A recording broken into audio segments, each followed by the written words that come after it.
The next model I would like to study is the exponential regression model. So over to the calculator we go.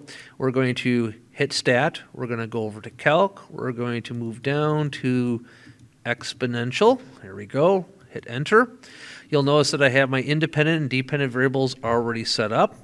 But like the last time, I would like to see the exponential model when I'm all done. So I'm going to go to vars. I'm going to go to y-vars. But since I've already done y1, I'm going to move on to y2, and we'll have it stored there. So I go ahead and hit Enter, and the calculator comes up with an A of 13,829.68076 and a B of 1.07818,242, which is what I come up with when I write my exponential regression model. So we're going to move on, and we're going to come up with the correlation coefficient and describe the degree of correlation. The nice thing about exponentials is that it uses a similar correlation coefficient to linear. The process can be shown that an exponential can be essentially converted to linear, and that's why they share the same correlation coefficient. So I can pretty much compare them. R equals 0.98440, which again tells me I have a strong positive correlation. Given the exponential regression model and its context, let's give meaning to the growth factor. So over here in the calculator, I have both an A and a B given when computed. And one of these is the growth factor. Now the growth factor needs to be impacted by the independent variable. So that would be the one that's being raised by the x. That means B, which in this case over here is 1.0782 when rounded, is our growth factor.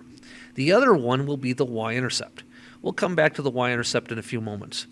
Focusing on just the growth factor alone, what I want to do is I want to take 1.0782 and I want to see how much change there is from the status quo. The status quo happens to be 100%. If I keep everything at 100%, nothing grows, nothing gets lost. So I'm going to subtract it by, not by 5, but by 1. Because 1 represents 100%. I'm going to go ahead, hit Enter, and what I see is a positive value. This tells me that there is growth in my numbers, which is confirmed based on the table of values. You can see that the business dollars are going up. If I were to come back with a negative number, then that would describe the kind of loss I would have on a consistent basis. Now, that decimal really should be converted to a percent because that makes more sense. And since that just means it needs to be multiplied by 100%. That would mean our decimal, or just move it over 2 places, becomes 7.82. And that is how that's the number I'm going to use when describing my growth factor. I'm going to say that the growth factor says the model is predicting businesses are increasing its R&D expenditures approximately 7.82% per year. Now the y-intercept, which is what we're going to explain now, is the A value. It's the other number. It's the 13,829. That isn't really being changed in terms of context. It's still based on what's happening in 1970. So now I'm just going to say that this model predicts that businesses spent approximately $13,830 million on research and development expenditures in 1970. Let's go back and recompute our predictions, but this time using the exponential regression model. We'll begin by interpolating for the year 2004. You may recall that 2004 was 34 years past 1970. So if we make y equal to 34 and we plug that appropriately into our exponential regression model, we predict that it's going to have roughly $178,891 million spent on research and development. But again, that was a prediction. What actually happened is up here in the table where it says that I was observed to be 191,346. So when I find its residual, you take that 191,346, you subtract the predicted value of 178,881, and you come up with a residual or error of $12,455 million. If we go back and extrapolate for 1953, which is 17 years in the past, again, plug in negative 17 into the exponential regression model, and you'll come up with a prediction of $3,845 million. But If we know that $2,247 million was spent in 1953, subtract that number by the 3845, and you'll come up with a residual of negative 1,598. So if we predict into the future, into 2025, we'll need to remember that that would be the year 55 when related to 1970.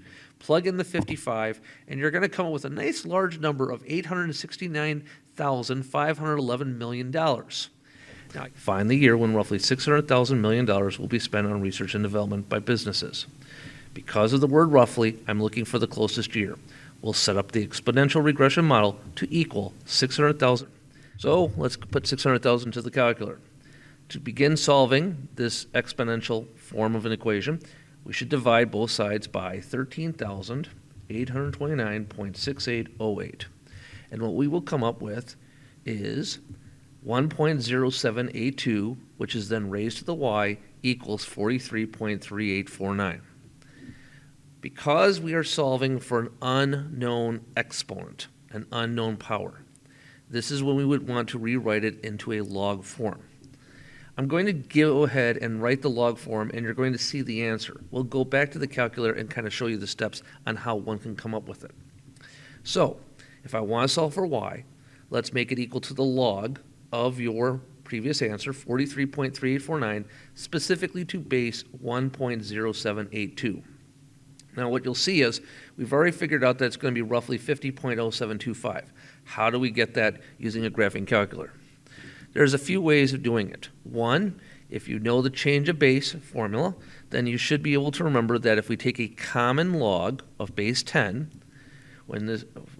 and take 43.3849, and then we divide that by the same common log, so over here we click log, of 1.0782, which is the base. This is one way to solve a log problem. We hit enter, and you'll see the 50.0725 that I was speaking of. You could also use a natural log, those of base e, and we can do essentially the same work, just with a different logarithm. The reason I emphasize this is that in modern day technology, you pretty much have all the features. But it is surprising sometimes when you have an older device that doesn't have all these features, or an older program, and you have to know how to deal with log or natural log. So, as you can see, both answers give me this. Both ways of giving me this particular answer. The third and final method is if you actually have a log-based feature.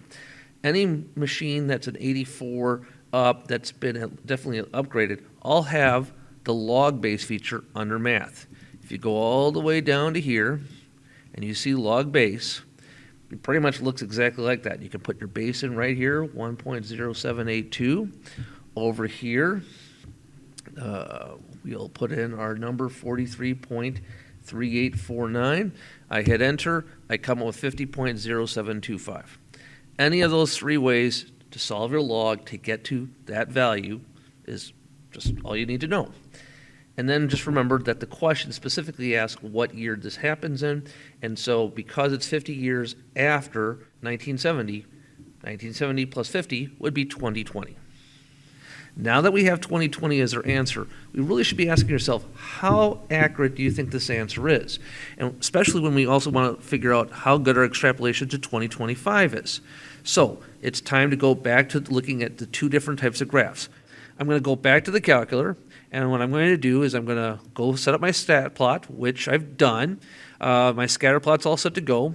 My window settings are still the same for linear, but speaking of linear, I remember that Y1 is my linear regression model. So what I want to do is turn that one off so that when I only hit graph, I only see the exponential model. And here it goes. You can see the exponential model curve around the elements, and you can see, hey, that's a pretty good prediction, especially for the past. So let's take a look at it from a residual plot, which means I'm going to come over to this side. And as you can see, yep, on the left, those dots on the left look like they're really good predictors for the past. So if I wanted to use 1953, I think I could be safe with this.